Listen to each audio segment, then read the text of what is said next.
So OnePlus went from the darling of that early Android era to what is now a husk on the brink of potentially becoming irrelevant. Just what went wrong with OnePlus? Well, let's get into it in this video. Do me a favour though first, hit that subscribe button for more content, more commentary, and well, more Android and everything else in between. I'd love to have you on board, and it would be my pleasure to have you as part of the crew. Cheers.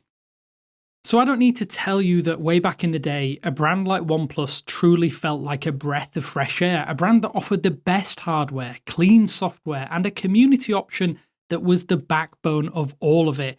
I think the innovative invite system helped build real hype, it added intrigue, it created a cool club that only the most in-the-know people were part of. You were chosen, and that was unlike anything else we'd seen from a smartphone maker before. The most vocal Enthusiast fans really did help build the brand from basically zero, although I do think this image was cleverly cultivated, given that OnePlus was originally backed by Chinese conglomerate BBK from its very inception. I think this has helped create a bit of a strange situation, as while it's great to have this grassroots style following and help build the company that way, it doesn't always translate to major market share shifts. Instead, you have a small vocal group of fans that you can kind of run into problems with when you start to scale, because potentially you alienate your existing customer base by trying to capture the everyman market, as it were. And not to diminish the enthusiast space, I'm an enthusiast, this is an enthusiast channel. It is very small compared to the undoubted riches of the average buyer, and that I think is where maybe OnePlus has made mistakes in its early phases that effectively prepped it for what seems like an inevitable downfall. A market disruptor needs to keep disrupting or risk having someone else steal their thunder. And that's not to say that we're wrong, buyers are wrong, or in some ways OnePlus is wrong, although I'm going to explain that in this video. No, I think it was the problem here is that the brand was built on the backs of the people who care most about the true intricacies of the devices that they happen to be buying. In recent years, the enthusiast market we once knew has, well, it's diminished quite drastically. There are fewer phones that offer the best of everything, and it's not necessarily as viable when aimed at a shrinking market sector. This problem has worsened as in the early days of Android, where there were not as many people using smartphones. They're basically ubiquitous now, so it's harder and harder to stand out. One of the biggest issues, though, that OnePlus has faced from the very get-go has been breaking into that established pack of buyer options, and that brings about its own problems. The initial invite system helped create hype, but locked people off from buying a OnePlus phone on a whim. It was an intentional purchase spurred on by initial interest, maybe a recommendation from a friend, or the research that you may have done previously. Global availability has always been something the brand has struggled with since then. Carrier partnerships have been short-lived or potentially non-existent for long periods of time. And if you want to break into the US market as a complete unknown, you still need direct cooperation with the major telecom carriers. Think T-Mobile, Verizon, and AT&T, as they still account for over 90% of all sales through their postpaid contracts and financing plans. OnePlus did have a brief foothold thanks to a partnership with T-Mobile, but without an endless marketing war chest and slow growth, well, that faded and it ceased. The US market is for all intents and purposes as well a three-device market. You have Apple and Samsung duking it out for the premium segment, while Motorola particularly, and now Google to a lesser extent, try to pick up the rest of the scraps.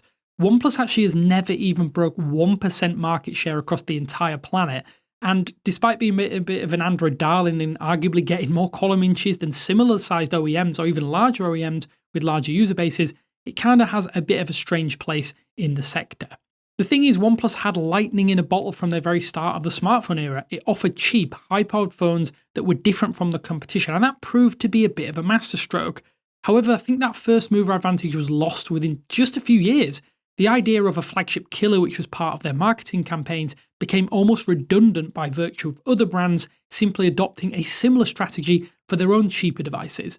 Sales no doubt staggered as a result of this and slowed as the growing smartphone space became littered with more competitors in that same price bracket. Brands like Xiaomi and even inter-brand competition from Vivo, Realme, and parent company Oppo stifled the impressive packages that were offered initially by OnePlus.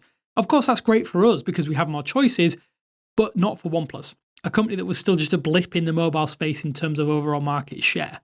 The iconic never settle mantra was also originally built on razor-thin profit margin strategies, offering the absolute fastest silicon available, great displays, super fast charging tech, at more than half the cost of an iPhone or a Samsung Galaxy S series flagship. I think maintaining this price disruption required aggressive cost cutting in other key component areas.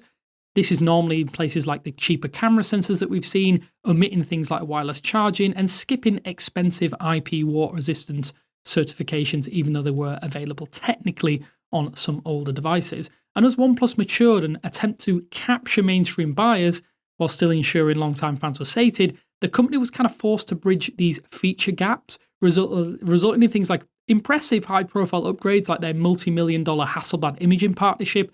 Incorporating these tier 1 components to improve the experience inevitably force retail prices upwards from that historic $400 to $600 sweet spot into that $800 to $1,000 premium bracket. I think once the price advantage vanished, OnePlus was kind of forced to compete toe-to-toe with the dominant giants across the globe without the decades of premium brand equity required to justify those extra costs. And by always trying to offer the best specs for the price, it starts to cost you dearly, as any deviation from that can kind of be seen as a downgrade and frustrating for your previous fan base to get on board with. Sometimes it means that certain elements were neglected, as I say, like the camera hardware, and again, that causes problems as well. It hasn't always been about the hardware either. A big problem with OnePlus phones over time has been optimization for those new introductions.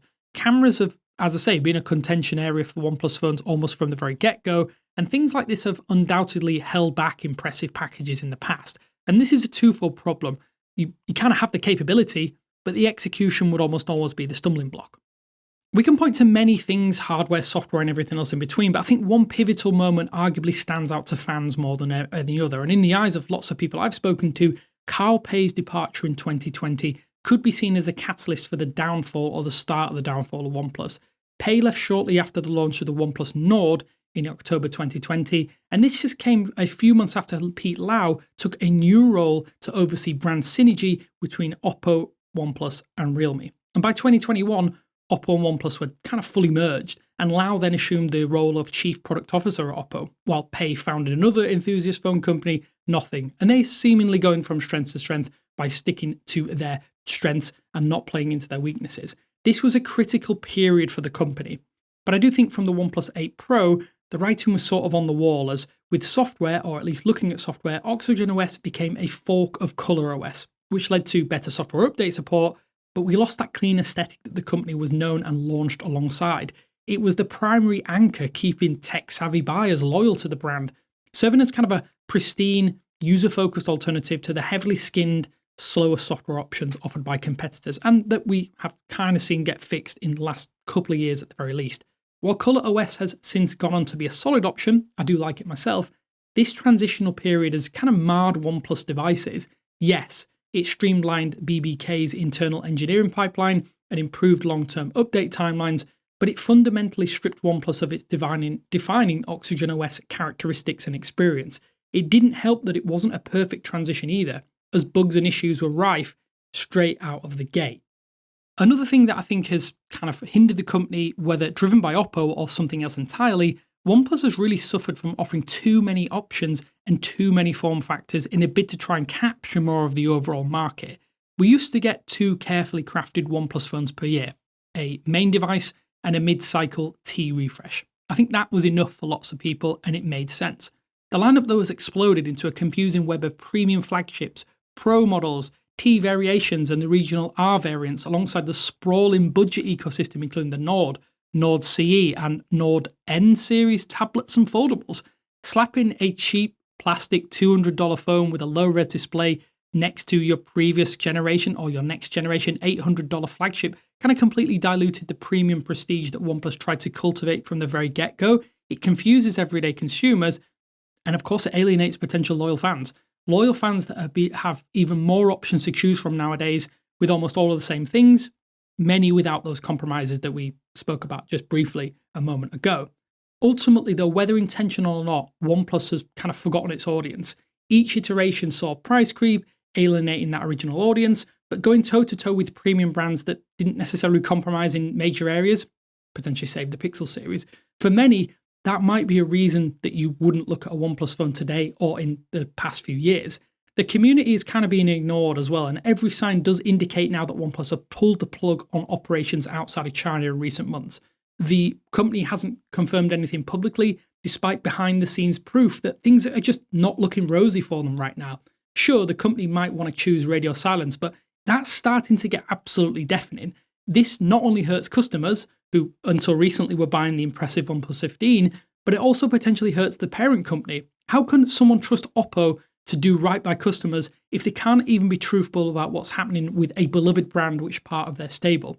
The answer is that you probably can't. The time of OnePlus looks, well, I'm sorry to say this, over. And while there were internal factors at play from the very get-go, in some ways, I can't help but think the company has itself to blame. I want to ask you though, what do you think? Is this one of the most frustrating situations we've had on Android? We're losing a stalwart, a known entity. I'm really sad. I was always a fan of OnePlus devices, despite the fact they had certain foibles. I'm genuinely sad as well because not that long ago I was saying that the OnePlus 12 and OnePlus 13 were back-to-back bangers. Some of the best phones on Android, and my phones of choice for a long while, at least until recently. Let me know though what you think down in the comment sections below. I think overall, whether or not they want to confirm it, OnePlus is effectively done in global regions. We've seen them stop selling in certain online retail spaces. And yeah, it doesn't look good for OnePlus. It might not necessarily look good for OnePlus fans as well. But let me know what you think down in the comment sections below. And as always, I'll speak to you soon. Cheers.